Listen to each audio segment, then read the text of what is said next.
En effet, cet après-midi, vous allez avoir la chance de participer, et je m'adresse également, pas seulement au public qui se trouve ici dans la salle, mais aussi le public qui nous suit en ligne à distance, à 5 conférences avec des intervenants inspirants. Donc on va tout de suite commencer par se poser la question, les jeunes entrepreneurs peuvent-ils changer le monde ? La réponse est oui, hein. Mais voilà, ils vont vous donner toutes les clés là-dessus. À 14h, on va enchaîner sur voyager sans casser la planète, c'est possible. Puis à 15h, le rôle des grandes entreprises dans la transition écologique et sociale. À 16h, on va se poser la question, peut-on être heureux à 20 ans ? Et enfin, à 17h, la dernière conférence aura pour thème de l'inspiration à l'action, comment les médias influencent-ils notre futur ? Donc n'hésitez pas, il y aura un temps de questions-réponses avec le public à la fin de chacune de ces 5 conférences. Pareil pour le public qui nous suit en ligne, vous êtes invités également à commenter, à réagir et puis à poser vos questions. Clémence les retransmettra pour vous ici. Donc n'hésitez pas, on compte sur vous. Donc on va tout de suite débuter par la première conférence. Les jeunes entrepreneurs peuvent-ils changer le monde ? Et j'accueille tout de suite sur scène Caroline Blaise, Ophélie Van Bremersch, Marius Amelot, Justine Hutto et Anthony Babkin.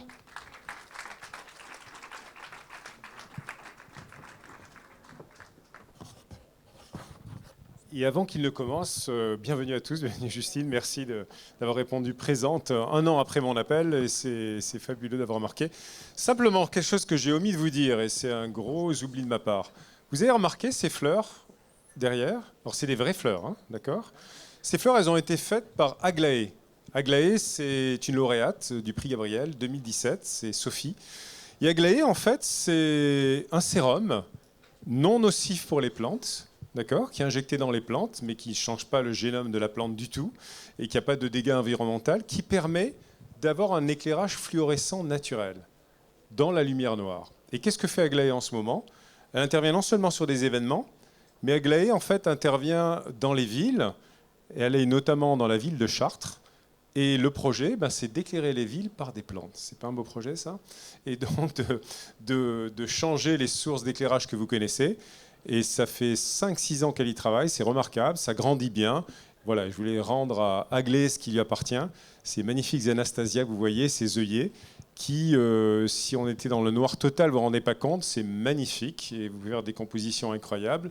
Et ça, c'est le futur de l'éclairage. Voilà, et c'est l'un des entrepreneurs for good. Et là, je cède la parole à nos autres entrepreneurs, Ophélie qui est là-haut. Je ne sais pas qui a le micro la première. J'en donne un ici. Merci. On va se le passer. Merci beaucoup. Bonjour à toutes et à tous, bienvenue donc pour cette première conférence inspirante. Alors, spoiler alerte, est-ce que les jeunes entrepreneurs et entrepreneureux peuvent-ils ou elles changer le monde ? Mélanie a déjà donné la réponse, mais je vais vous la donner également, comme ça on est clairement convaincus, on va dire, de la réponse. Oui, clairement oui. Et les 4 personnes incroyables qui sont à mes côtés vont vous en faire la preuve, je vous les présente dans un instant, mais juste avant, dans le dernier épisode, ce qu'il faut retenir. Le premier point, c'est que nous sommes face au plus grand défi au pluriel de l'humanité. On a tous à présent la preuve de l'urgence absolue à agir, et dernière preuve concrète et tangible en date qui a été portée à la connaissance de toutes et de tous, et le dernier volet du rapport du GIEC. Et on est maintenant toutes et tous également convaincus de la nécessité d'agir, de repenser, de transformer notre modèle. Et pour y parvenir, ça supposera de changer nos modes de production, de consommation, nos modes de vie, nos usages, notre manière de penser, pour un monde plus durable et plus vertueux. Pour y parvenir également, on sait aujourd'hui également de manière avérée que les entreprises ont un pouvoir d'agir qui est considérable. Mais ce pouvoir d'agir, il est, on va dire... Il sera possible uniquement dans une logique de transformation globale, non pas avec uniquement une vision capitalistique et de rentabilité. Et ce que je voulais vous partager, c'est qu'en 2022, on a battu un record, un nouveau record. Ce nouveau record, c'est le nombre de créations d'entreprises qui est porté à 1,1 million. Et parmi les créateurs et créatrices d'entreprises, aujourd'hui en France, il y a des femmes et des hommes qui font le choix de s'orienter vers l'entrepreneuriat à impact positif. La différence, c'est que ces personnes décident de concilier en fait les enjeux sociaux, sociétaux, environnementaux et la rentabilité économique, une forme de nouveau business solidaire et engagé en somme. Et puis, il est aussi important de souligner qu'en complément des entreprises et des startups, il y a d'autres acteurs qui font un travail immense, incroyable. Ces autres acteurs, c'est les associations qui œuvrent, on va dire, à l'échelle nationale et ou locale. Et on a un bel exemple aujourd'hui avec toi, Anthony, ce qui me permet de faire la transition et de vous présenter celles et ceux qui changent d'entreprise et qui changent le monde. Je commence par toi, Anthony, puisque je viens de parler de toi il y a 2 secondes. Anthony Babkin, donc, qui est cofondateur de l'association d'égalité des chances Diversity Days. À tes côtés, Marius Amelot, tu t'es déjà présenté, mais je te représente, tu es cofondateur de Le Pavé. Ophélie Van Bermersch, qui est fondatrice et présidente des lunettes de Zach. Et puis Justine Hutto, cofondatrice de la marque de cosmétiques Respire. On ne te présente plus. Pour commencer, alors la question est hyper attendue, je vous l'accorde, mais je vous la pose quand même parce que ça me semble important. J'aimerais vous donner la parole à chacune et chacun et que vous puissiez nous dire, peut-être en une phrase, quel entrepreneur ou entrepreneureux êtes-vous ? Qui commence ? Il faut toujours quelqu'un pour se lancer.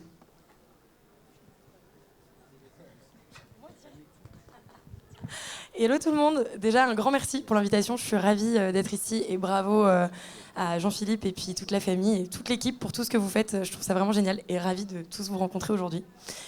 Je rentre vite dans la question, en une phrase, t'as dit, pas facile, je dirais que je suis une entrepreneure engagée, sans blague, assez authentique. Je pense que j'arrive à rester moi-même, ça veut dire aligner avec mes valeurs, et qui a besoin de bien s'entourer pour y arriver et d'être sans cesse à l'écoute de ma communauté et de mes clients et mes futurs clients. Je rebondis, bonjour à tous, je refais les compliments, on a besoin de plus d'événements comme ça. Je m'appelle Anthony, mon moteur c'est, je dis souvent, le cœur et les tripes. C'est plus fragile, parce que quand ça vient du cœur, forcément, il y a des choses qui vous heurtent. Mais je dis aussi, dans nos métiers d'entrepreneurs sociaux, moi, j'accompagne beaucoup de gens, on va considérer sous-représentés dans le monde de l'emploi, de la tech, donc ils vont être en situation de handicap visible, invisible, qui ont connu des discriminations, qui ont été heurtés par la vie sur un certain nombre de choses. Et donc si on n'y met pas du cœur et un petit peu de bon sens, d'humain, enfin on peut revenir sur la bienveillance et abondamment commenter, mais vraiment voilà, de la proximité, ça fonctionne pas. Et les tripes, parce que je pense que l'égalité des chances, c'est une très grosse montagne et j'aurais pas assez d'une vie pour corriger 1/100 de ce qui va pas en France et dans d'autres pays. Donc voilà, on fait notre part, mais voilà, c'est pour ça que je dis souvent le cœur et les tripes, les deux sont absolument essentiels. Mais merci à tous. Également, je suis super content de pouvoir voir l'évolution de Live4Good depuis 5 ans et ce deuxième festival, c'est vraiment génial, bravo à tous. Se définir en tant qu'entrepreneur, j'avais jamais fait l'exercice et donc la question n'était pas si attendue que ça pour ma part. Pour ma part, je dirais que entrepreneur engagé forcément, avec tout ce que ça implique, passionné également. Et je dirais qu'en redéfinition permanente, et ça c'est un élément important, je pense qu'il y a différentes phases dans l'entrepreneuriat, il y a l'idée, la création, le développement, la consolidation, le scale-up, etc. Et ça implique à chaque fois de remettre un peu à plat ses valeurs et de se reposer la question de qui on est à chaque moment. Donc entrepreneur en définition. J'ai un micro, c'est gentil. Encore merci, parce que j'avais commencé l'histoire de Zach avec Live4Good il y a maintenant plus de 4 ans. Et depuis, ça a très très bien évolué. Et j'ai pu apprendre aussi quel entrepreneur j'étais. Et au-delà d'un nombre de lunettes reconditionnées qui ne cesse d'augmenter, je pense que le plus important pour moi en tant qu'entrepreneur, c'est de mettre l'humain au cœur de tout. Parce que des entreprises, c'est avant tout des hommes et des femmes. Et au-delà d'un nom, c'est surtout des gens avec qui ils ont leur propre vie, etc. Et du coup, des fois, j'ai aussi l'impression d'être psychologue en dehors d'avoir ma propre boîte. Et du coup, c'est ça. J'essaie vraiment d'être attentive aux personnes qui m'entourent. Merci beaucoup pour ce tour de table et d'avoir accepté de répondre à cette première question. Alors, ce qui est hyper intéressant avec vous quatre, c'est que vous représentez quelque part des secteurs et des enjeux complètement différents. Dans une logique d'impact chacune et chacun avec votre entreprise ou votre association. Ce que je vous propose, peut-être pour encore mieux comprendre quelque part la valeur ajoutée et aujourd'hui l'impact certain que vous avez, c'est chacune et chacun de revenir peut-être sur 2-3 points hyper éclairants de votre secteur. Qu'est-ce qui ne va pas aujourd'hui ? Où est-ce que la bascule doit se faire ? Et en réponse à ça, quelle est la genèse de votre aventure entrepreneuriale et quelle réponse vous avez apportée ? Ophélie, tu as le micro. Ça marche. Je te propose, en fait, c'est hyper intéressant parce que sur le secteur de la lunette, je pense qu'on est peu à connaître en fait l'impact qui est généré. Bah, tout à fait, je pense qu'ici dans cette salle, donc normalement les chiffres parlent d'eux-mêmes, on est 71% à porter des lunettes correctives et encore plus des lunettes de soleil. Mais je ne pense pas que beaucoup de monde se sont déjà interrogés sur qui faisait des lunettes de vue au soleil, d'où elles venaient, etc. On parle beaucoup du textile, mais en fait les lunettes c'est tout aussi dégueulasse. Et pour avoir rencontré des marques, on a eu de la chance d'avoir pas mal de visibilité, etc. Il y a une des marques, par exemple, je ne peux pas la citer, mais qui m'a contactée en me disant tous les ans on produit 3,5 millions de lunettes par an. Et je vous laisse 2 secondes imaginer combien ils en vendent. Ils en vendent seulement 60 000. Donc sur 3,5 millions de lunettes produites par an, il y en a 60 000 vendues. Et c'est une marque. Et en fait, on prend toujours les lunettes pour 1 euro de plus, etc. Et en fait, on continue de produire, alors que on en a déjà bien assez. Et un deuxième chiffre qui est assez parlant, il y a plus de 100 millions de lunettes au fond de nos tiroirs. Et qui sont souvent en très bon état. Donc en fait, chez Zach, on développe le reconditionnement des lunettes et on s'en remet 30 à 40% sur le marché français. Le reste, ça part en formation ou mission humanitaire. Mais en fait, on a tous des pépites dans nos tiroirs. Et je vous invite, la prochaine fois que vous allez acheter votre prochaine paire de lunettes, à vous demander est-ce qu'elle est française, d'où elle vient. Et en fait, on parle beaucoup des personnes ouïghours, etc. pour le textile. Mais en fait, vos lunettes, c'est pas mieux. Et pourtant, vous les portez tous les jours sur le bout de votre nez. Mais par chance, il y a plein de solutions qui commencent à émerger. Donc je vous invite à vous interroger. Et c'est un objet du quotidien facile sur lequel on peut s'engager. Donc voilà, le projet vient de là. Je me suis demandé, je porte des lunettes depuis mes 7 ans. Qu'est-ce que je fais de toutes ces anciennes lunettes ? Mon tiroir est commencé à en avoir de plus en plus. Et en fait, plus on opère dans ce marché, plus on se dit mais c'est dingue, toutes les marques qu'il y a, etc. Il y a une loi qui est passée en 2021 contre la destruction des produits non alimentaires qui n'est pas du tout, mais alors pas du tout appliquée dans ce marché. Et du coup, c'est des grosses problématiques auxquelles, à notre échelle, on essaie de résoudre. C'est ça. Alors, donc Zach, c'est 3 étapes. D'abord, on collecte les lunettes inutilisées des Français. Donc, lunettesdeZach.com, on a plus de 1000 lieux de collecte. Ensuite, on les reconditionne en travaillant avec des personnes en situation de handicap. Chaque lunette reconditionnée, c'est 20 minutes de travail. Et après, on les remet sur le marché. Là, on vient de signer avec une enseigne qui a 750 magasins en France et du coup, qui est le 4e groupe français. Et l'idée, c'est de se dire, maintenant, partout en France, je peux trouver des corners de lunettes reconditionnées, comme dans le textile ou des téléphones. Maintenant, dans la téléphonie, on a des corners de seconde main. Maintenant, il y a la même chose qui arrive dans les lunettes. Avec plaisir.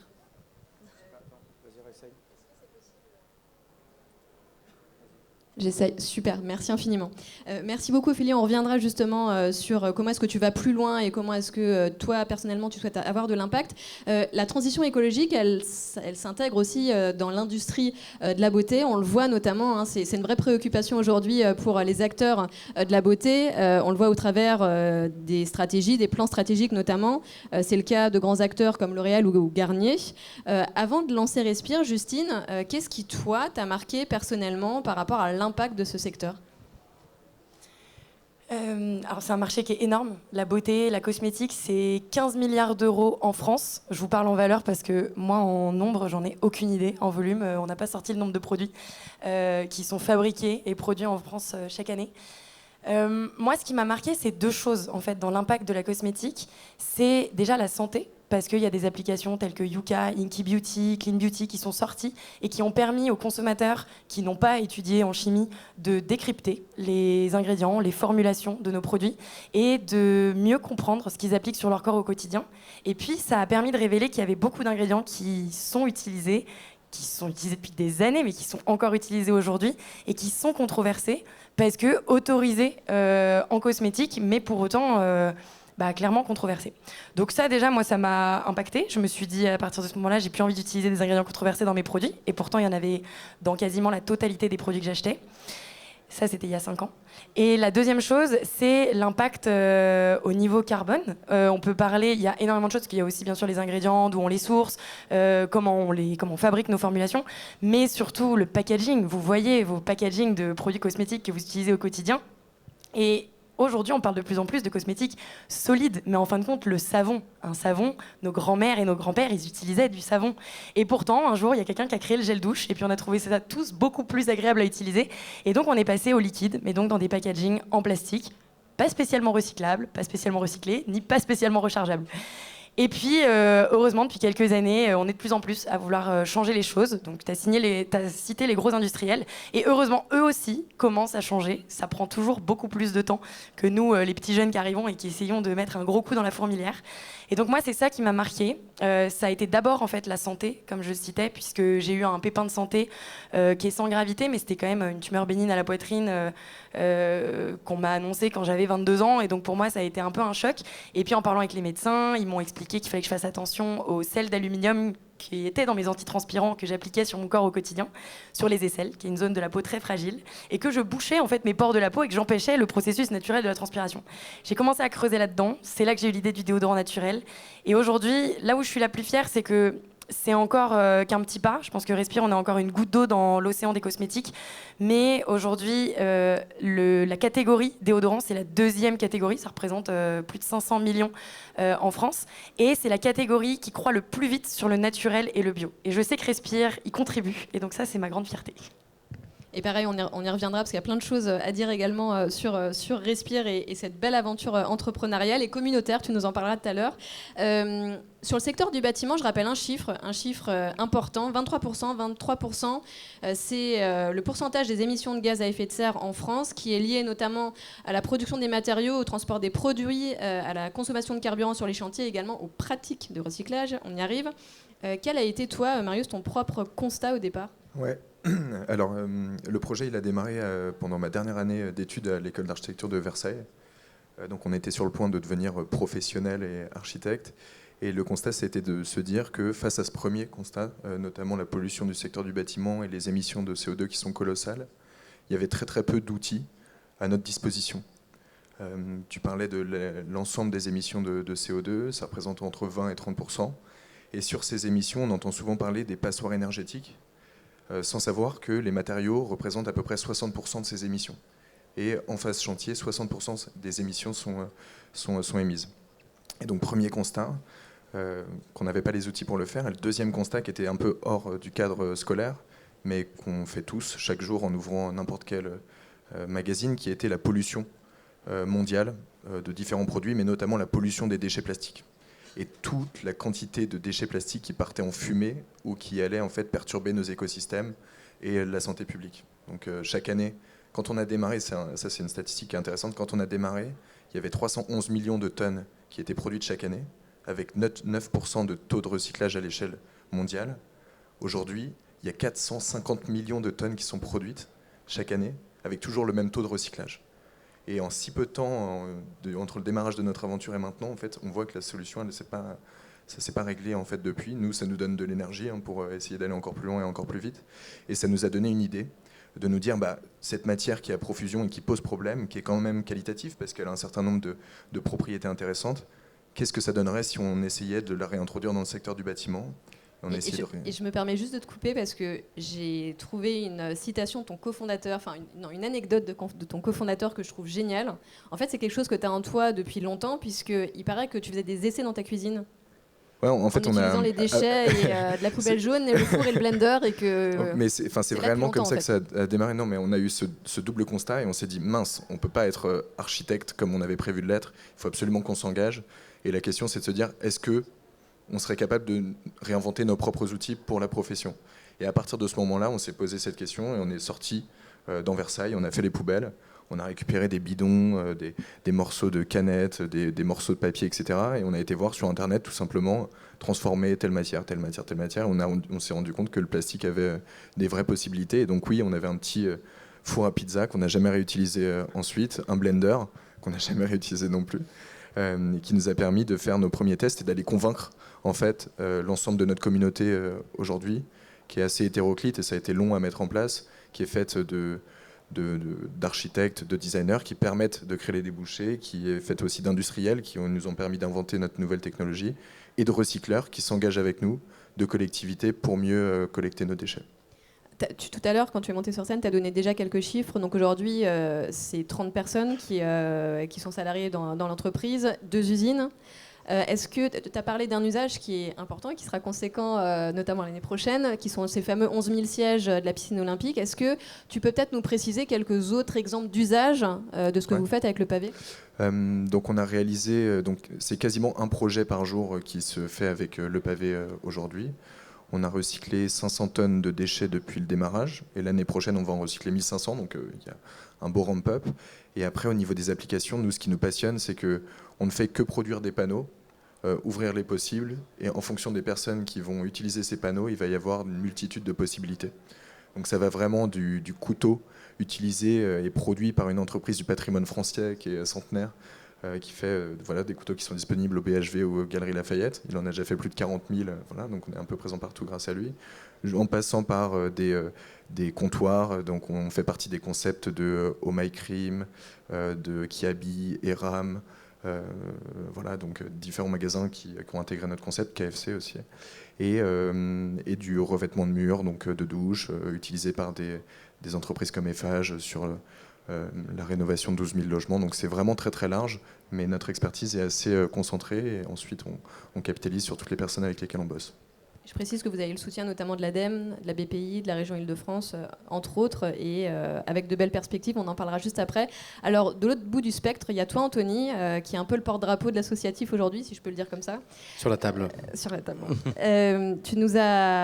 T'as commencé à évoquer tout à l'heure les enjeux liés à l'égalité des chances et également au biais de discrimination. C'est vrai que quand on parle de transition, on a tendance à beaucoup se focaliser sur le volet environnemental, moins sur le volet social et sociétal. Est-ce que tu peux juste peut-être nous rappeler en préambule quels sont les enjeux, de quoi on parle aujourd'hui, et ensuite nous présenter Diversity Days? Ça te va si j'inverse? On peut inverser, c'est possible. Je vais parler 2 secondes de moi pour mieux parler de la cause et de ce que je fais. J'ai grandi à Évry-Courcouronnes, pour moi tout a commencé là-bas. Et j'aime bien en parler à présent librement parce que je suis sorti peut-être du syndrome de l'imposteur. J'ai qualifié ça, j'ai réussi à mettre des mots dessus. Mais j'ai été longtemps en échec scolaire et j'ai fait une dizaine d'années vraiment avec le bonnet d'âne et tout ce qui va avec, c'est-à-dire se sentir un peu en marge du système scolaire. Je dis souvent, quand vous êtes en échec scolaire, vous êtes en échec tout court par rapport au regard très français qu'on porte sur le niveau d'études, etc. Donc c'est vraiment ce que j'ai porté pendant 10 ans. Et je dis souvent, j'ai eu 3 bonnes fées. La mère qui s'est arrêtée de travailler. Très généralement, en plus, c'est les mamans qui s'arrêtent. Grande question du moment.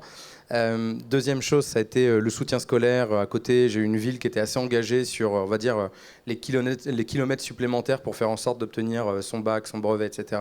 Et la troisième bonne fée, je dis souvent, c'est toutes les organisations qui sont à côté, qui vous aident à trouver votre premier job. Moi, ça a été la Fondation Mosaïque il y a 12 ans. Et j'ai fait partie de ces jeunes qui ont envoyé des bouteilles à la mer, les centaines de CV envoyés, sans réponse, parce que les parents n'ont pas le réseau, parce que vous avez le nom à consonance étrangère ou une ville de banlieue sur le CV, qui sont des vrais facteurs discriminatoires aujourd'hui en France. Et d'ailleurs, tout ce que je vous dis là est complètement... Enfin, c'est pas une opinion, c'est statistique malheureusement. Donc avec un nom à consonance étrangère et encore plus maghrébine, vous avez 36% de chances en moins d'obtenir un entretien de recrutement aujourd'hui en France. Donc voilà, moi c'est des questions aujourd'hui qui m'obsèdent. J'ai pris ma place dans les métiers de la tech. Très tôt, j'ai eu la chance, au cœur d'Evry, il y avait une école qui formait au métier des télécoms et des métiers de la tech. Donc j'ai eu la chance de rentrer dans cette école, aidé par plein de mentors, de profs qui me sont dit en fait t'es pas si bête que le système scolaire te laisse l'imaginer. Je vous parle de tout ça pourquoi? Parce que 10 ans après, avec une camarade de promo qui s'appelle Mounira Hamdi, on s'est dit qu'est-ce qu'on peut faire pour faire en sorte que dans ces métiers de la tech, on voit émerger des leaders qui viennent pas toujours des mêmes environnements. Pas toujours des mêmes environnements géographiques, pas toujours des mêmes écoles, pas toujours le même âge, pas toujours le même genre, pas toujours la même couleur. Il y a un vrai enjeu aujourd'hui du coup dans la tech. Je vais redonner quelques chiffres du coup. Aujourd'hui, la tech, c'est le secteur qui recrute le plus en France. C'est le 2e secteur après le service à la personne. Et d'ici 2030, en Europe, on parle du secteur qui va être le plus gourmand en compétences. Et en France, on parle de 700 000 personnes attendues en termes de formation à ces métiers. Il y a une autre étude d'Emmaüs Connect qui montre qu'aujourd'hui, la compétence la plus recherchée dans n'importe quel CV, c'est la compétence numérique. C'est plus de 75% des offres d'emploi qui font appel à une compétence tech. Donc j'ai tendance à dire, maîtriser la tech ou s'intéresser au sujet de la tech aujourd'hui, c'est s'intéresser au futur de l'emploi. Et en plus, j'utilise le futur vraiment au conditionnel parce qu'on parle d'un futur très très proche. Ce n'est pas un scénario à 2050, là. C'est un scénario des prochaines années où en fait, on va tous être concernés par ce sujet-là. Et donc avec Diversity Days, on s'est dit comment on peut faire notre part, qu'est-ce qu'on peut faire de manière très concrète pour aider des gens à prendre leur place dans ces métiers-là ou en tant qu'entrepreneurs. Donc on a lancé, à l'instar un peu de l'E4Go, on va dire des programmes d'accompagnement, d'accélération d'entrepreneurs, des personnes principalement dans une logique de pré-incubation. Notre rôle, c'est de les aider à à rentrer dans des incubateurs, à se faire leur place au soleil dans des endroits où il faut être, le Perco, Station F, l'Escalator. Donc ça, c'est chose faite. Il y a 300 entrepreneurs qui sont passés par nos programmes, dont certains qui ont levé des fonds. Enfin, je ne vais pas parler de toutes les success stories parce que, en fait, je considère que ce n'est pas nous. Nous, on est une part de la chaîne. Comme Live for Good, c'est ce job-là de dire on est un des accélérateurs, mais c'est pas nous qui les avons enfantés. Deuxième chose, c'est la capacité d'avoir accompagné sur les 3 dernières années, grâce à un programme qui s'appelle Déclic numérique, 10 000 personnes, donc 10 000 vraies personnes, demandeurs d'emploi, dans de la reconversion professionnelle vers les métiers de la tech. Alors peut-être que ça ne vous parlera pas pour certains, mais aujourd'hui, les métiers de la tech, moi j'ai tendance à dire, c'est une famille de 800 métiers, c'est très très large. Et souvent, la caricature qui revient, c'est un homme seul, geek, qui n'a pas de relation sociale, qui aurait fait une école d'ingé. Enfin, Mark Zuckerberg, quoi. Le mec qui n'a pas de potes, qui sort pas de chez lui, quoi. Et donc, en fait, c'est démystifier ce que sont ces métiers-là, vers quoi ça mène, comment ça fonctionne, c'est quoi les parcours types, montrer des rôles modèles inspirants dans ce domaine-là, montrer des personnes qui ont pris leur place malgré les peu importe leur singularité, que ce soit le handicap, que ce soit l'âge, que ce soit des parcours, quand je dis heurtés, c'est parce que voilà, à un moment, on a été... Je dis souvent, le syndrome de l'imposteur, il tombe pas du ciel. Quand on devient imposteur, c'est parce que la société vous a renvoyé un message fort de « t'as pas ta place ici » ou malheureusement, ce qu'on appelle les discriminations tapissent aussi le monde de la tech. Je finirai par un chiffre, et c'est pour ça qu'on s'est attaqué aussi au sujet de la manière dont les boîtes recrutent. Je dis souvent, c'est pas une pénurie de talents qu'on a, c'est une pénurie de bons recruteurs. Aujourd'hui, il faut qu'on change les pratiques du recrutement en France. On mise sur le diplôme, l'école, d'où tu viens, qu'est-ce que tu as fait avant, plutôt que c'est quoi ton intérêt pour le poste, est-ce que tu as envie de te reconvertir, c'est quoi ta motivation, quelles sont tes compétences humaines et managériales. Donc il faut qu'on revisite complètement notre logiciel et complètement has-been. Donc ça, j'en veux un peu aux boîtes de ne pas se re-questionner sur ça. Et donc, il y a plein de gens qui sont complètement bloqués à la porte d'entrée des entreprises. Donc, on s'est réinterrogé sur ça. Et il y a un chiffre qu'on a sorti, et je termine sur celui-ci, avec PwC, qui montre qu'il y a 39% des boîtes aujourd'hui de la tech qui ont discriminé à l'embauche. Donc, c'est 39% de salariés de la tech qui disent avoir subi une discrimination à l'embauche. C'est énorme. C'est-à-dire qu'on parle presque d'un salarié sur 2. Et encore, je vous parle des salariés. Je ne vous parle pas des gens qui ont juste passé des entretiens de recrutement. Donc, si la tech, c'est le futur de l'emploi en France, si les startups sont les futurs leaders économiques, il faut qu'elles s'intéressent à nos sujets, il faut qu'elles revisitent leur process de recrutement et à l'instar de d'autres choses qu'elles ont disruptées, réinventées, re-questionnées, il faut juste qu'elles apprennent et surtout qu'elles fassent confiance à des gens qui n'ont pas toujours, je parle de Game of Clones pour rire, mais je dis voilà, ne misons pas que sur des clones, essayons de miser sur des gens un peu différents et qui peuvent apporter leur différence, leur diversité à l'entreprise et en faire une richesse. Merci beaucoup Anthony. Je me permets de passer un message pour toi parce que je te connais un peu maintenant et peut-être de rebondir sur tes propos. S'il y a des entreprises aujourd'hui, s'il y a des boîtes dans la salle, n'hésitez pas, si vous ne connaissez pas encore Diversity Day, si vous avez ces enjeux au sein de votre entreprise, faites appel à Anthony et ses équipes, vraiment. Il ne le dira pas, mais je vous le dis, je suis hyper admirative du travail que tu fais. Je pense que vous n'avez pas idée de l'énergie qu'il y met au quotidien. Il fait des trucs incroyables. La semaine dernière, je vais créer des jalousies là. Je ne sais pas comment il a fait. Mais ils font un taf de ouf aussi après. Bien sûr, évidemment, mais voilà, je voulais juste souligner ça parce que évidemment tu ne le diras pas. Question cœur et tripes. Si justement on en revient à vos histoires personnelles, à votre parcours, à votre expérience professionnelle, en quoi c'est important pour vous aujourd'hui dans ce que vous faites d'avoir de l'impact et de faire les choses de manière plus vertueuse? Merci Justine. Moi, c'est fortement lié à mon histoire personnelle.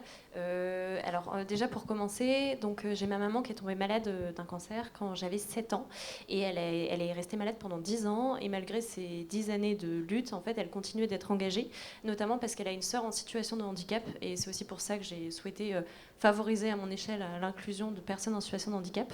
Et quand elle s'engageait, elle faisait aussi des petits bouquins et elle les signait ZAC. Et c'est pour ça que la boîte s'appelle ZAC. Je ne sais pas ce que ça veut dire parce qu'on me pose souvent la question et c'est son secret, j'en suis très contente et ça repartage toutes les valeurs sociales et environnementales que j'ai derrière. Et d'un autre côté, mon père m'a aussi transmis des super valeurs parce qu'il vient d'une famille d'agriculteurs et on a toujours fait très attention et du coup je pense qu'un jour j'ai eu un déclic.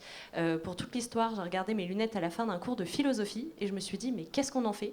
Et je pense que c'était ma brique sociale plus jeune, environnementale qu'on m'a transmise qui un jour a fait ce déclic quand j'ai vu ces lunettes.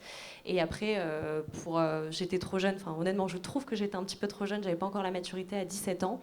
Et j'ai lancé ma boîte 2 ans plus tard, à 19 ans. J'ai rencontré Live for Good à peu près à cette période-là.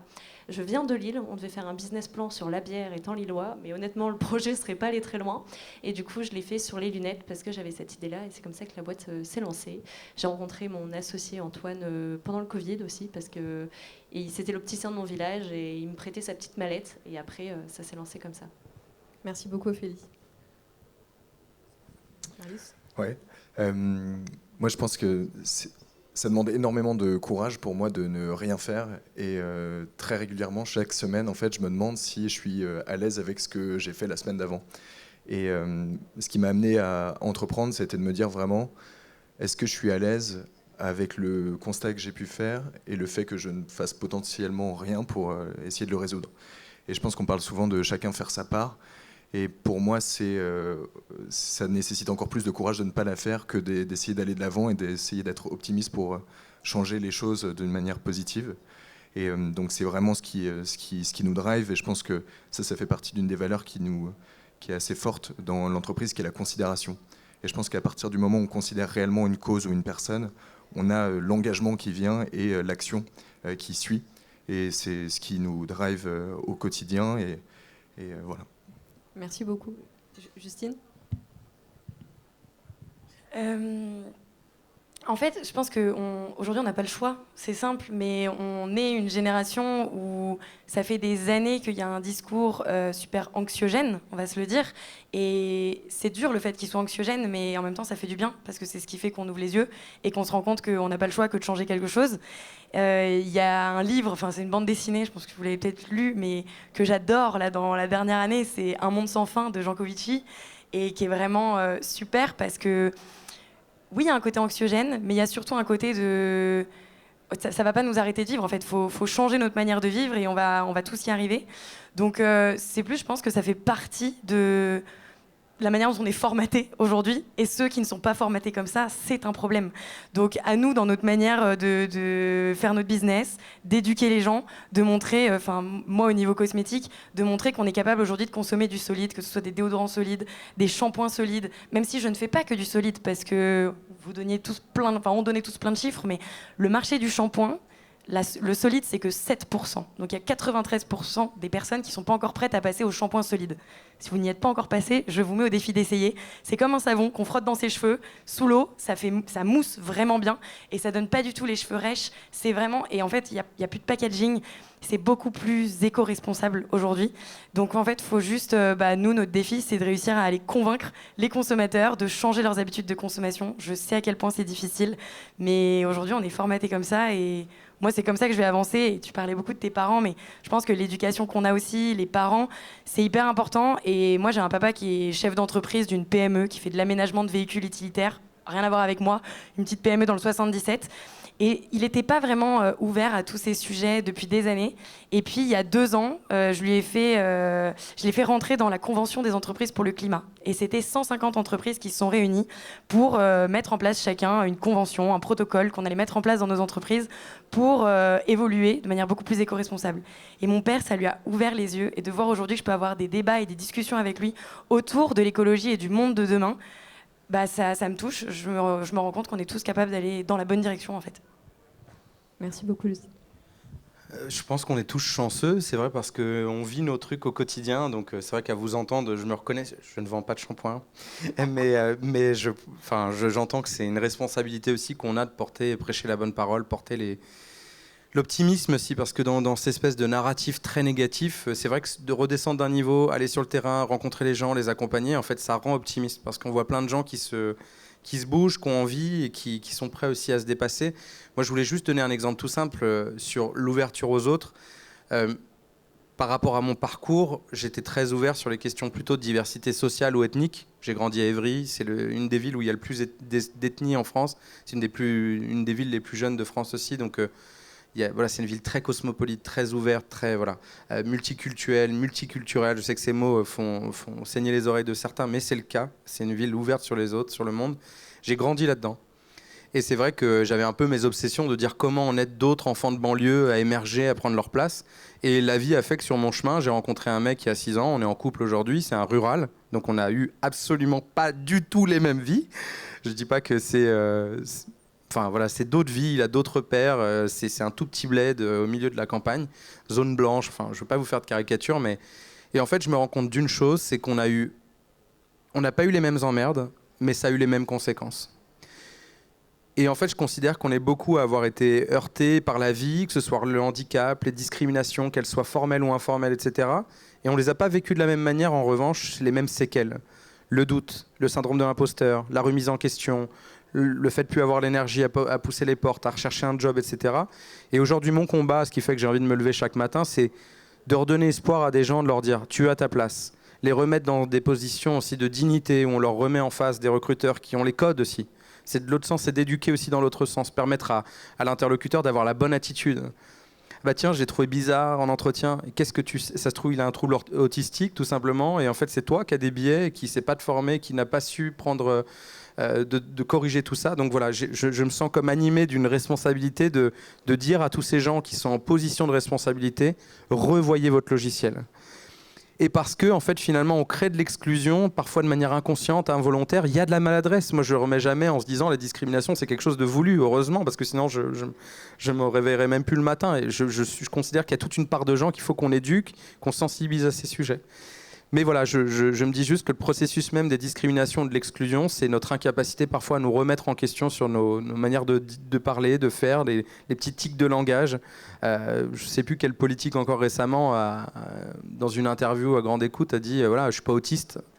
Putain, on est en 2023, forme-toi, tu es un responsable public, change ton logiciel. Voilà, donc c'est des petites choses comme ça, mais je crois que c'est ce qui nous fait lever le matin, c'est le fait de simplement transpirer, vivre pour ça et faire en sorte de, à notre échelle, changer un petit peu les choses. J'avais encore 2 questions pour vous et j'aimerais vraiment qu'on puisse se laisser le temps des questions-réponses avec les personnes en salle. Peut-être rapidement, est-ce que vous pouvez nous partager quelles sont vos perspectives et comment est-ce que vous avez envie de encore changer d'échelle pour avoir encore plus d'impact ?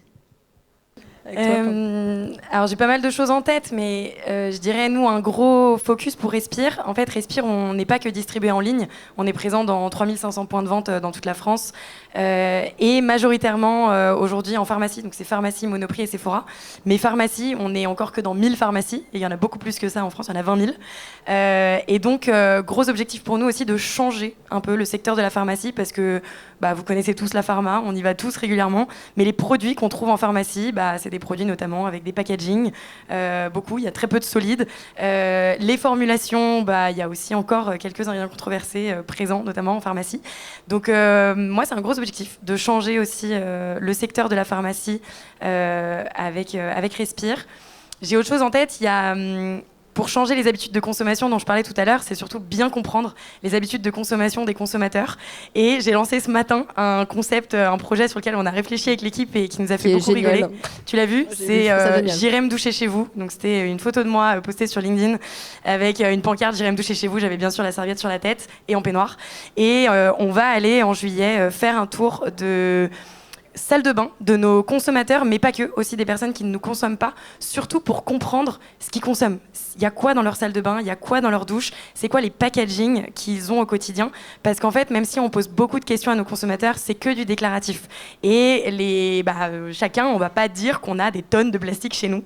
Donc on a besoin d'aller chez eux, et on a déjà 400 répondants qui sont prêts à nous accueillir depuis ce matin. Vous pouvez postuler, c'est Vous pouvez postuler, voilà. Mais c'est super, c'est vraiment pour nous aider aussi à créer encore plus la cosmétique de demain. Donc ça, c'est un gros travail en interne. Et un autre travail en interne auquel je pense, c'est on se lance dans un bilan RSE grâce à la BPI et leur programme Diac Décarbonation qui finance une partie de ce bilan carbone. En fait, en tant que marque engagée, où tous nos choix se dirigent à chaque fois sur qu'est-ce qui est le plus éco-responsable ou pas, c'est toujours des choix un peu d'équilibristes, on n'a jamais vraiment mis des chiffres, analysé ce qu'on fait. Donc on se lance dans un bilan carbone avec la plateforme Samy. Ça commence la semaine prochaine. Donc pour le moment, je peux pas plus vous en parler, mais j'ai vraiment hâte. Bravo pour cet exercice. Et je reviens sur ce que je précisais tout à l'heure. Je pense que ça me semblait important aussi de redire que Respire, c'est aussi une aventure communautaire. Et je pense notamment à la ruche Respire, où avec Respire, vous travaillez en collaboration, en co-construction avec votre communauté. Exactement, au-delà d'aller dans les salles de bain de nos consommateurs, on a créé La Ruche Respire, qui est une communauté de co-créateurs. Concrètement, aujourd'hui, c'est un compte Instagram privé où il y a un peu plus de 800 personnes et des personnes à qui on pose des questions très régulièrement sur les produits qu'on va développer, les formulations, les ingrédients, les packaging qu'ils recherchent. Et surtout, on fait tester tous nos produits à cette communauté avant de les lancer. Ce qui nous permet en fait d'être sûr que quand on lance un produit, puisque du coup, il va être plus naturel que le marché, des packaging différents ou bien pas de packaging, qui sera quand même tout aussi efficace et sensoriel que les produits conventionnels. Donc, on continue de co-créer avec la communauté. C'est comme ça qu'on va pouvoir changer les habitudes au maximum. Merci beaucoup Ophélie. Pour changer d'échelle, est-ce que ça suppose à un moment donné potentiellement pouvoir bosser avec des gros acteurs, des gros circuits de distribution? Oui, là, donc ce qui s'est passé en fait il y a à peu près 1 an, on a été approché par les grandes enseignes et du coup il y en a 3 très grosses qui se sont approchés de nous et du coup on a signé avec Écoutez Voir et en fait ce qui fait que, ce qui est top, c'est que en fait ça a un petit peu engrangé d'autres choses et la semaine où on a annoncé à la presse qu'on avait signé, il y a Optique 2000 qui a sorti son offre et également, donc pour l'instant c'est tout petit, c'est un magasin, mais il y a aussi, j'ai appris cette semaine, Chris veut aussi s'engager dans la seconde main. Et en fait, ils commencent à comprendre qu'il y a vraiment quelque chose à faire, qu'on ne peut plus continuer de produire à peu près 60% de nos lunettes en Chine, etc. Et qu'il faut prendre conscience de ça. Et en fait, en mettant le doigt dans l'engrenage aussi, donc forcément, l'objectif, c'est de toucher davantage d'opticiens sur le marché. On parlait sur 3 ans tout à l'heure, on en vise 2000, donc à peu près moitié enseigne, moitié indépendant sur 3 ans. L'idée, c'est vraiment de former les gens et qu'ils aient aussi toutes les clés et qu'ils aient la connaissance. Quand je parlais des opticiens, il y en a plein qui ne savent pas ce que c'est l'économie circulaire. Et du coup, il y a un vrai travail de sensibilisation et d'accompagnement. Donc ça, c'est le premier point. Vraiment accompagner 2000 opticiens pour faire une transition et se rendre compte que ça a des impacts. Et le deuxième, en fait, on milite aussi pas mal parce qu'en fait, c'est un produit de santé et on ne se rend pas compte, c'est remboursé, etc. sur ce sujet-là. Et dans tous les accessoires, on va dire, de santé, les béquilles, les lits médicalisés, etc., en fait, on n'achète que du neuf. Par exemple, une béquille, quand vous avez eu une petite problématique, vous avez la béquille. Si un jour vous recassez la jambe, de vous en prendre une nouvelle. Et en fait, on surproduit. Et du coup, je milite aussi pour avoir du remboursement sur le reconditionné. Et ça amène plein de problématiques. Et du coup, ça, c'est quelque chose qui est intéressant. Et la dernière chose, c'est mon équipe dans les prochaines années, faire en sorte qu'elle grandisse et qu'on ait toujours cet esprit très famille. Pour moi, c'est extrêmement important. C'est très énergivore, mais j'espère qu'on va réussir et voir comment ça va grandir. Donc voilà. Merci beaucoup, Ophélie. On finit par toi, Anthony. Oui, j'ai envie de finir sur la force du collectif. Moi, en étant asso, j'ai cette chance d'avoir beaucoup de bénévoles et c'est une occasion aussi de remercier tous les gens qui s'engagent à côté de leur travail sur 1 heure par-ci, 2 heures par-là, du coaching, du mentoring. Mais on a une grande ambition avec l'asso à Horizon 2024, à la veille de Paris 2024, c'est faire en sorte que l'égalité des chances ne soit plus le parent pauvre de l'État. C'est vrai que c'est un sujet, vous savez, j'ai tendance à dire que sur le fronton de nos préfectures, il y a écrit 3 mots, dont celui de l'égalité. Et c'est vrai que c'est un peu la promesse qui est comme ça. Je dis souvent, c'est dans les classeurs, c'est le dossier qui est tout en dessous de la pile. Comment on fait en sorte que pour le chef de l'État, pour ceux qui dirigent notre pays, la question de l'égalité des chances ne soit plus une promesse vaine, mais quelque chose qui soit bel et bien réel, vécu. Je donne un exemple simple. Aujourd'hui, l'ENA, c'était moins d'1% des enfants d'ouvriers dans les effectifs. Si on prend les grandes écoles d'ingénieurs, les grands corps d'État, ceux qui forment les patrons et patronnes de demain, c'est une diversité sociale ou culturelle qui est très très faible. Voilà, comment on réarme le logiciel égalité des chances en France? Et pour ça, on a imaginé il y a maintenant 2 ans un événement qui s'appelait Unique, qu'on a fait à l'Olympia. Et cette fois-ci, on veut le faire dans un très très grand lieu à Paris, faire en sorte d'avoir un collège de personnalités engagées. J'inviterai sans doute le cofondateur aussi de Live for Good. On a besoin, en tant qu'acteur de l'égalité des chances, de porter un plaidoyer commun avec des recommandations auprès du chef de l'État sur qu'est-ce qui peut accélérer ou qu'est-ce qui peut réduire la fracture sociale qui n'a fait que de se creuser ces dernières années. Et je donne un exemple tout simple. La lutte contre les discriminations dont j'ai beaucoup parlé, en fait, ça commence dès l'école, dès le plus jeune âge. Parce que dans l'entourage, on se permet de dire certaines choses ou parce que vous êtes dans un environnement qui est pas très ouvert aux autres, à l'école, vous allez reproduire un peu ce que vous avez dit ou entendu. Le phénomène du harcèlement scolaire, pour moi, c'est pas un gamin qui se réveille du jour au lendemain et qui est méchant avec son copain ou sa copine de classe. C'est quelqu'un qui qui a vu des attitudes dans son entourage ou entendu des choses et qui les répercute à nouveau. Donc, dès le plus jeune âge, je pense qu'il faut lutter contre les discriminations pour éviter que, quand on rentre dans le monde réel, dans le monde adulte, dans le monde du travail, elles se perpétuent. Ça, c'est une mesure symbolique simple de porter les sujets de lutte contre les discriminations dès le plus jeune âge, mais c'est des choses qu'il faut qu'on porte collectivement pour que notre société aille mieux, éviter qu'elle se fracture. Donc la promesse d'Unique, c'est de dire nos différences font nos forces, c'est une richesse, comment on le porte collectivement pour que dès demain, ceux qui dirigent notre pays sachent qu'il y a des mesures phares, fortes, qu'il faut remettre au goût du jour. Voilà. Merci à tous les quatre. Alors on va prendre dans un court instant 2-3 questions de la salle. Je voulais juste vous demander, je reviens au titre de notre conférence, les jeunes entrepreneurs peuvent-elles changer le monde? Dans la salle, il y a probablement des jeunes étudiants, des jeunes actifs ou des jeunes tout court qui ont envie de s'orienter vers l'entrepreneuriat à impact. Quels conseils est-ce que vous aimeriez leur adresser? Sur l'entrepreneuriat? Sur l'entrepreneuriat à impact, oui. Moi, c'est oser, et je pense en lien aussi beaucoup avec aujourd'hui, c'est se faire entourer. Je pense que honnêtement, que ce soit amis, famille, coach, nous on a mis en place un board de bienveillance, et honnêtement, c'est soit des personnes qui viennent de l'entrepreneuriat, de l'optique, ou tout simplement qui partagent nos valeurs, et ça a tout changé. Et du coup, se faire entourer à la fois dans le côté personnel, mais aussi le côté professionnel, je pense que c'est la chose qui, moi, je pense, a été plus importante dans l'aventure de Zach. Moi, du coup, en vrai, il y en a plein qui me viennent à l'esprit parce qu'on apprend beaucoup quand même dans l'entrepreneuriat et en 4 ans, il y a pas mal de choses qui se sont passées. Mais vu qu'on parle d'impact et que j'ai parlé de discours anxiogène, Anthony, tu l'as un peu repris tout à l'heure, mais c'est d'être optimiste. En fait, le côté anxiogène peut tellement nous faire peur qu'il y a des personnes qui ont envie juste d'être blind, de devenir aveugle et de se dire en fait, je vois pas ce qui se passe et je continue de vivre comme si rien ne se passait. Et c'est pas grave parce que de toute façon, je serai peut-être plus là quand il y aura vraiment des très très gros problèmes. Donc en fait, tourner ce discours en optimisme, c'est hyper important pour être sûr d'embarquer tout le monde. Je pense qu'il y a énormément de choses, mais s'il y a une chose qui m'a surpris en fait, depuis le démarrage, c'est le pouvoir des mots. Et souvent, quand on démarre avec une idée, on a peur de la communiquer ou d'être jugé ou qu'on nous la pique. Et j'ai jamais vécu ça. Et maintenant, c'est devenu vraiment un sport, je pense, dans la boîte, d'annoncer là où on veut aller, d'essayer de l'expliquer de la manière la plus claire possible, en explicitant aussi les difficultés qu'on identifie, en les partageant au plus grand nombre le plus rapidement possible. Et en fait, on voit que souvent, la solution, elle nous vient naturellement, on s'ouvre des opportunités. Et ça nous aide à aller beaucoup plus vite et ça nous oblige aussi à être ouverts sur les autres. Parce que c'est uniquement, tu en parlais de la force du collectif, c'est uniquement avec des autres personnes et en collaborant qu'on peut être au rendez-vous des défis écologiques qui sont ceux d'aujourd'hui. Et tu disais, le futur, c'est pas le futur en fait, c'est maintenant. Et si on a 8 ans pour diminuer nos émissions de CO2 de moins 50%, on n'a pas le temps d'inventer le travail des autres. Il faut respecter l'expertise de toutes les personnes qui nous entourent, essayer de capitaliser sur ça et puis agir, quoi. Mais donc vraiment le pouvoir des mots, ça c'est un truc qui est ultra important pour les autres et pour soi-même aussi, et ça permet d'ouvrir pas mal de choses. Parler et partager son projet. Exactement. Anthony, le mot de la fin. Bon, on va rester sur le vent d'optimisme. Moi je dis qu'on vit une période heureuse parce qu'enfin on parle des sujets qui comptent dans notre société, c'est-à-dire ça passe du bien-être animal à notre santé en passant par juste l'inclusion, des sujets qui m'obsèdent mais où je me dis ça y est, on en parle. Donc merci de nous offrir cette tribune déjà à toute l'équipe Life for Good. Bravo pour ce que vous faites, je sais que c'est un engagement du quotidien. Ça l'est tout autant pour nous et en fait je suis obsédé par l'idée de faire passer l'idée de cette personne aux jeunes, moins jeunes, tous ceux qui veulent entreprendre.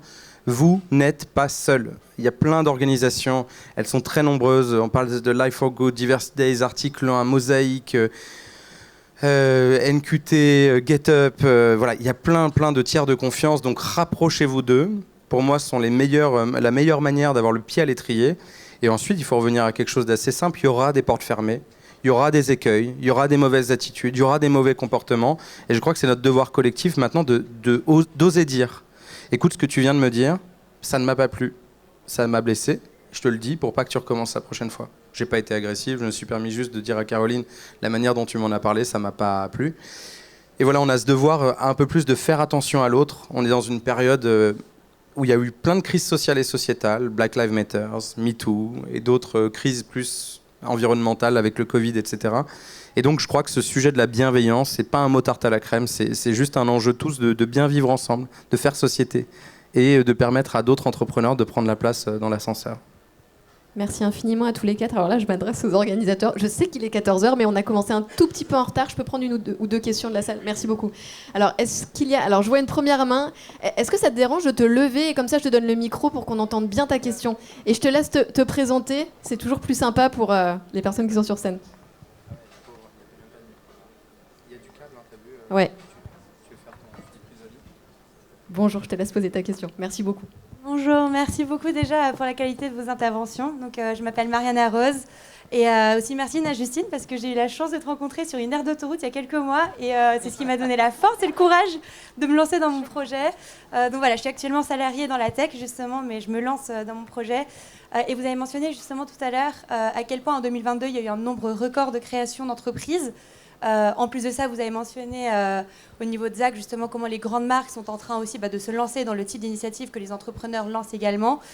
Comment aujourd'hui, dans ce contexte-là, en tant que jeune entrepreneur, avec parfois peu ou pas d'expérience dans l'entrepreneuriat, on peut se différencier? Voilà. Tu fais des masterclass sur l'autoroute. Incroyable. En vérité, c'était très très drôle parce que c'était vraiment une aire d'autoroute, la fameuse pause pipi de l'aire d'autoroute. Elle m'attrape à la sortie des toilettes et on a parlé 2 minutes et je t'ai pitché 3 idées pour te donner des conseils. Mais C'était comme très quoi, drôle. se différencier, Je c'est m'en déjà rappelle. ça. Oser sur l'aire d'autoroute, Exactement. choper les gens aux toilettes. Un peu bizarre dit comme ça, mais... Mais merci, ça m'avait beaucoup touchée en plus. Ouais. Attendez la pause café de l'autoroute. C'est peut-être un conseil déjà. Elle est très dure ta question. Ouais. Elle est très dure parce que finalement ce serait tellement facile de notre part de dire il y a qu'un faucon et c'est tellement plus complexe. On a tous nos points de départ, nos points d'arrivée. Moi, des gens qui ont levé quelques centaines de milliers d'euros, c'est une réussite pour eux. Ils font vivre 2-3 personnes, ça leur convient et tant mieux pour eux. Donc le côté tu vas être une licorne, voilà le chemin parfait. Et pardon, je vais pas citer de grands entrepreneurs qui font plein de masterclass en vous disant ça va être facile, il suffit de fais que ça de ton temps, 24/24, crève sur ton projet. Moi, c'est pas ma cam. Je suis plutôt dans un rapport aux choses très saines en disant fais déjà un truc qui te fait vraiment kiffer.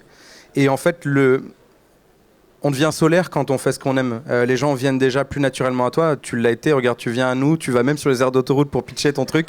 Donc ça veut dire que tu y crois. Et je crois qu'il n'y a rien de plus puissant que l'amour et l'optimisme. Donc garde ça déjà en foi. Et la deuxième, c'est... chacun a sa propre trajectoire. J'ai l'impression que moi, il y a des gens qui ont corrigé des choses à la hauteur de leur quartier, de leur zone rurale, de leur famille, de proches aidants, etc. Et déjà, c'était une réussite pour eux, et tant mieux.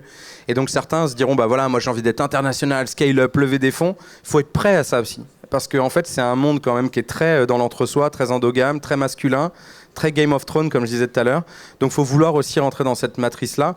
Donc voilà, choisir aussi, est-ce que tu veux être une boîte à impact à l'échelle locale, régionale, nationale, voilà.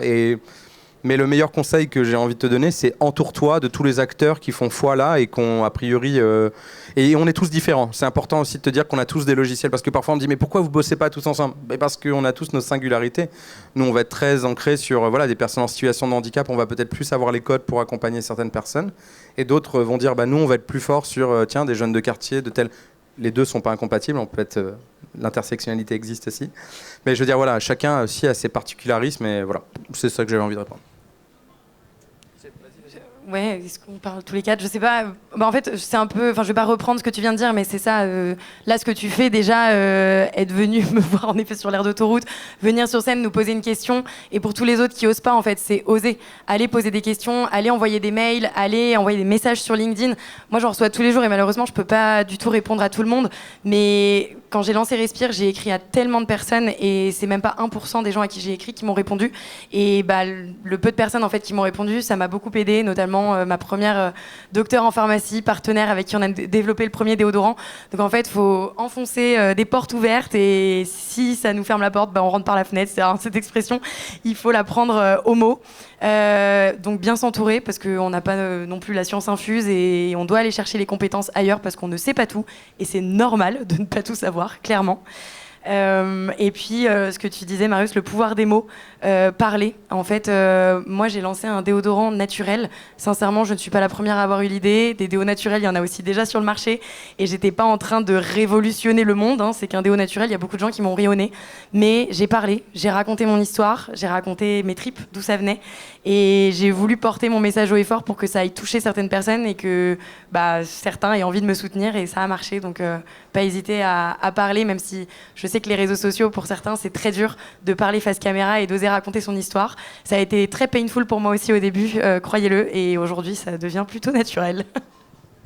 Alors, on me fait signe que le panel de la deuxième conférence inspirante est là. On va donc laisser la place. Je ne sais pas si vous avez quelques minutes, s'il y a quelques questions complémentaires pour y répondre en dehors de la scène. En tout cas, merci infiniment encore une fois de votre présence et de tout ce que vous nous avez partagé. Un tonnerre d'applaudissements pour Caroline.